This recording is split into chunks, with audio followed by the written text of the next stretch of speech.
مسلمانوں کی حالت پر ذات اہم کرے. آج تک ان مسلمانوں نے صحیح طلاق نہیں دی. جتنے میرے پاس حضرت نالائق پڑھے لکھے جاہل کہ طلاق دینے کا طریقہ تو سیکھ لو. اگر بدقسمتی سے دینے کا وقت آ گیا تو صحیح طلاق دو جس سے پھر کوئی الجھن نہ پیدا ہو, راستے بھی کھلے رہیں. اب آپ بھی سن لیں. پہلی بات تو یہ ہے کہ جو رخصتی سے پہلے طلاق ہے نا, یہ 3 کی ضرورت نہیں. منہ سے آپ نے کہا طلاق, 1 سے نکاح اسی وقت ختم. نہ کوئی عدت ہے, اسی وقت بچی دوسرا نکاح کر سکتی. وہ گھر میں گئی نہیں, عدت کیا اس نے گزارنا, یہ جس کی رخصتی نہیں. باقی جو گھر میں آباد ہوئی نا, ایک پابندی تو بیٹا دین نے لگا دی. کتنی معقول باتیں, کاش یہ مرد بھی سمجھ لیں کہ گھر اجڑے کو. پہلی پابندی یہ ہے کہ اگر ایام ہے نا, منتھلی کورس ہے, آپ طلاق نہیں دے سکتے, بالکل حرام ہے. اور وہ طلاق کوئی طلاق نہیں. عورت ناپاک ہے, کیوں طلاق دے رہا؟ حیض میں طلاق نہیں. کتنا چیک ہے کہ رک جاؤ. اگر ان دنوں میں وہ چڑچڑی بھی ہوئی ہے تو بیچاری نہیں بیمار ہوتی, وہ حالت ہی ایسی ہے, کیوں غصہ کرتے ہو؟ بعد میں خود بھی پریشان ہوتی, میرے منہ سے کیا بات نہیں. ان حالات میں ان بیچاریوں کا عذر مانو کہ وہ نیند بیمار ہوتی ہے. اگر حیض نہیں, پاک ہے, مگر ان دنوں میں آپ مل چکے. پھر بھی فرمایا کہ اگر تم مل چکے کیوں طلاق دے؟ ابھی ملے اور طلاق کی کوئی وجہ نہیں. یہ تمہاری جذباتی بات معلوم ہوتی ہے, طلاق نہیں دے سکتے. اتنی پابندی کہ حیض میں نہیں, حیض نہیں دی اور تم ملے ہو, نہیں دے سکتے. صبر کرو, اگلا حیض آئے گا اور اس کے بعد پاک ہوئی پھر. اور پھر طلاق بھی ایک ہی دے سکتے ہو, زیادہ نہیں دے سکتے. تم بھگتے ہو 1 2 3 نہیں, ایک وقت میں صرف 1 طلاق میں دینے کا اختیار ہے. زیادہ جتنی بکو گے سب فضول ہے, کوئی نہیں گنی جائیں گی, 1 گنی جائیں گی. وہ میں بعد میں بتاؤں گا کہ 1 کا کیا فائدہ. 1 ہوگی.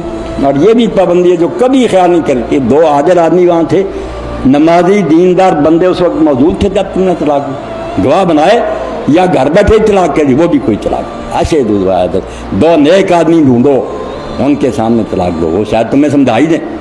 اس کے بعد اگر تم نے 1 طلاق دے دی, پھر اللہ کے دین نے کہا کہ 3 حیض آنے تک, اور حیض نہیں آتے تو 3 مہینے تک مرد کو اختیار ہے کہ وہ عقل کر لے اور کہہ دے میں نے وہ طلاق واپس نہیں. رجوع کہتے تھے, ختم ہو گیا کسی نے کہا بچ گیا. اور اگر 3 مہینے گزر گئے, 3 حیض گزر نہیں, 1 طلاق سے پچھلا نکاح ختم. عورت آزاد گاندھی چاہے نکاح کرے. مگر یہ راستہ اب بھی کھلا کہ اگر وہ دوبارہ راضی ہو جائیں دونوں, 3 مہینے تک تو مرد کے پاس یہ پاور تھی کہ وہ کہہ دیتا میں نے طلاق. اب وہ نہیں, اگر بچی پھر راضی ہو دوبارہ نکاح, ان دونوں کا ڈائریکٹ ریوائز, کوئی الجھن نہیں, کوئی حلالہ نہیں, پھر بٹھائیں گے نکاح کرنے. جو اسلام کا طریقہ, یہ 2 بار اس طرح صلح ہو سکتی ہے زندگی میں. دوسری طلاق کٹھی نہیں دے سکتا, صلح ہو گئی, بچتے رہے, پھر بدقسمت کبھی دے, وہ بھی اسی طرح دینی ہے. پھر موقع رہے گا کہ وہ 3 مہینوں تک رجوع کرے, 3 مہینے گزر جائیں دوبارہ نکاح کے.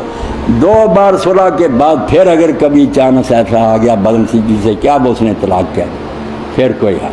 3 موقع اللہ نے دیے تھے, اس نے تیسرا بھی ضائع کر لیا, پھر کوئی حال نہیں. جو اصل طلاق ہے اس طرح کوئی نہیں کہتا. اس لیے میرے پاس جب آتے میں کہتا ہوں یار یہ کوئی طلاق نہیں, جا کر گھر آباد کر, نہ کہ یہ حلالے کی روز, نہ کوئی کفارہ. بکواس ہے تمہاری. طلاق وہ ہے جو حیض میں نہ ہو, پاک ہے تو جمع نہ کیا ہو, گواہ 2 موجود ہوں, 1 وقت میں 1 دے. یہ پابندی, ایسی طلاق دو گے پھر اسلام کی طلاق ہے, ورنہ سب بکتے رہتے ہو تم دن رات, کچھ فائدہ نہیں. تو اسلام کو کوئی سمجھے بیٹا, یہاں کوئی الجھن نہیں. واپس لینے کا موقع, اگر وقت گزر بھی جائے دوبارہ نکاح اپنا کر سکتے ہیں. پھر نئے حق محل پر نادانی سے ہم نے دین کو مخول بنا دیا. توبہ.